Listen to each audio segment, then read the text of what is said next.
जय हिंद। आज हम इंडिया के बारे में चर्चा करने वाले हैं। ये इंडिया नहीं, ये इंडिया। साथ ही हम ये भी जानेंगे क्या कारण है यूपीए को इंडिया नाम रखना पड़ा और 2024 के लोक चुनाव में INDIA या मोदी जी कौन होंगे देश के अगला प्रधानमंत्री।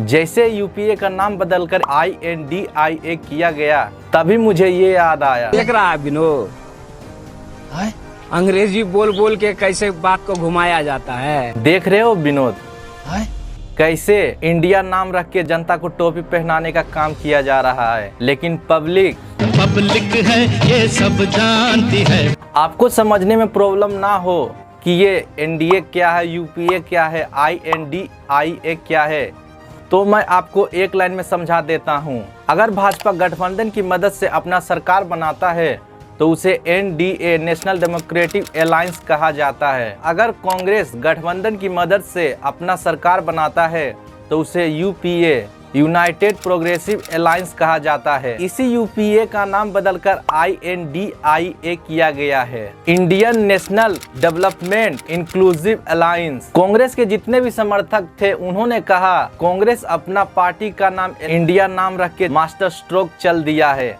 मोदी तो इस बार गया। वहीं बीजेपी के समर्थक ने कहा गधे को चाहे जितना ही साबुन से नहला दो, घोड़ों के रेस में गधे कभी नहीं जीत पाएंगे। जब से यूपीए का नाम INDIA किया गया है तब से दोनों तरफ से दे चप्पल शुरू हो गया है। नाम बदलने से किस्मत बदलता है कि नहीं, ये तो देखने वाली बात है। अब ये जानना जरूरी है कि क्यों यूपीए का नाम INDA रखा गया और क्या किसी अलायंस का नाम देश के नाम पर रखना उचित है। अब इसको शुरू करते हैं। तो केजरीवाल जी शुरू करें तो करना।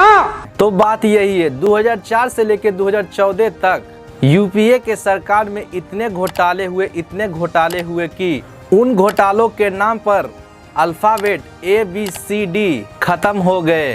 A से Z तक शायद ही ऐसा कोई अल्फाबेट बचा हो जिसके नाम पर घोटाला ना किया गया हो। A से आदर्श घोटाला, एंट्रिक्स घोटाला, C से कोयल घोटाला, 2G घोटाला, चोपर घोटाला, कुल मिलाकर इतने घोटाले हुए कि पूछिए ही मत। और ये मैं नहीं कह रहा, आप चाहे तो गूगल सर्च कर सकते हैं। 4.8 लाख करोड़ का स्कैम किया गया था। यूपीए और स्कैम दोनों एक जैसे दिखने लगे थे और जैसे कि हर धंधे में, हर बिजनेस में होता है, एक नाम से धंधा चौपट हो जाता है तो उसके मालिक अगर मार्केट में उतरना चाहते हैं तो सबसे पहले क्या बदला जाता है? नाम। कांग्रेस और उनके पार्टियां इस बार तय किए हैं कि इस बार मोदी को टक्कर देना है और एंटी मोदी वोट को एक भी बेकार नहीं जाने देना है। तो उनको यह भी पता था कि उनको अपना रीब्रांड करना पड़ेगा, इसलिए रीब्रांडिंग में सबसे पहले क्या आता है? नाम। इसी वजह से यूपीए का नाम INDIA किया गया है, ना कि इंडिया। यूपीए के नाम को लेकर सभी नेता ने नए अपने अपने राय दिए। वामपंथियों का कहना था इसका V फॉर इंडिया होना चाहिए, कुछ का कहना था कि सेव इंडिया होना चाहिए, और ये जो हमारे नीतीश बाबू है इनका कहना था इंडिया मैन अलायंस होना चाहिए।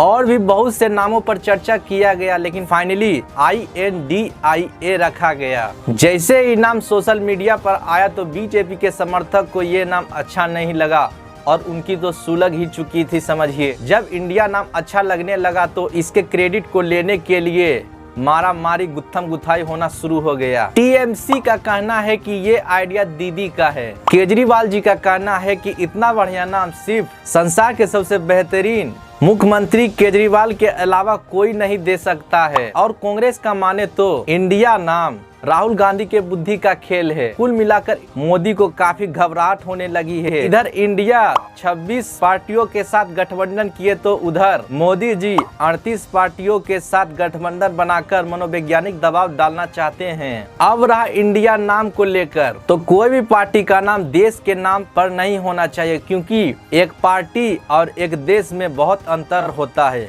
लेकिन इस मामले में बीजेपी भी कम नहीं है। आप चाहे जितने भी सरकारी योजना देख लिए उसमें आपको कमल का चिन्ह मिल ही जाएगा। इस मामले में दोनों ही गलत हैं। कांग्रेस के इंडिया अलायंस के इस संगठन में सबसे ज्यादा रायता फैलने वाला है प्राइम मिनिस्टर को लेकर, क्योंकि बाराती तो तैयार है लेकिन दूल्हे का अभी पता नहीं चला है। तो आइए एक नजर INDIA के प्रधानमंत्री के दावेदार को देख लेते हैं। TMC का माने तो ममता दीदी जैसा दुनिया में कोई प्रधानमंत्री ही नहीं है। केजरीवाल जी का माने तो जब से धरती बना है तब से वो खुद को प्रधानमंत्री ही समझते आए हैं। कांग्रेस की माने तो राहुल गांधी इस पावन धरती पर जन्म ही इसलिए हुए हैं कि वो देश के प्रधानमंत्री बन सके, और इस मैदान में हमारे नीतीश बाबू भी उतरे हुए हैं, क्योंकि इस गठबंधन के सरकार का सबसे बड़ा मास्टरमाइंड तो वही है। PM को लेकर और कितना रायता फैलता है ये हम इसके अगले बैठक में जानेंगे। वीडियो अच्छा लगा तो लाइक सब्सक्राइब जरूर कर दीजिए। जय हिंद।